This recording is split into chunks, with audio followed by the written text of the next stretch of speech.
Ce sont des robots. Alors le robot, j'allais dire, il sait qu'il est un robot. La conscience du robot, c'est un vaste problème. Vous savez que, j'ai pas besoin de vous le rappeler, Stanley Kubrick l'a étudié de manière assez approfondie et assez inquiétante dans 2001, l'Odyssée de l'espace. Le moment où HAL, l'ordinateur de bord du vaisseau spatial de la station spatiale, prend conscience de ses propres intérêts et se dit que, dans son intérêt à lui, il vaudrait mieux éliminer physiquement les humains qu'il est censé servir.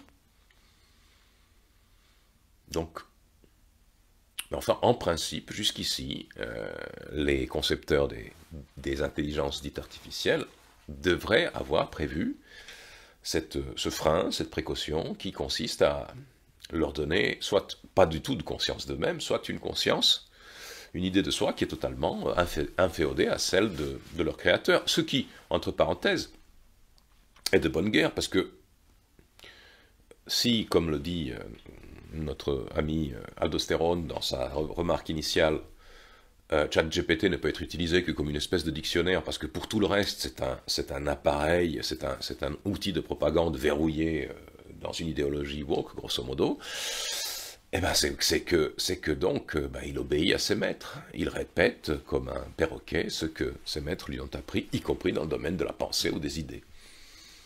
Mais il se pourrait, vu les dernières recherches justement chez OpenAI, que ChatGPT, peut-être involontairement, c'est-à-dire malgré la volonté ou les précautions de ses concepteurs, aille au-delà.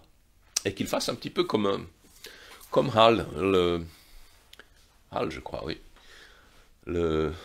l'ordinateur de bord de 2001, l'Odyssée de l'espace, qu'il finisse par exterminer ses maîtres et ses concepteurs, pourquoi pas.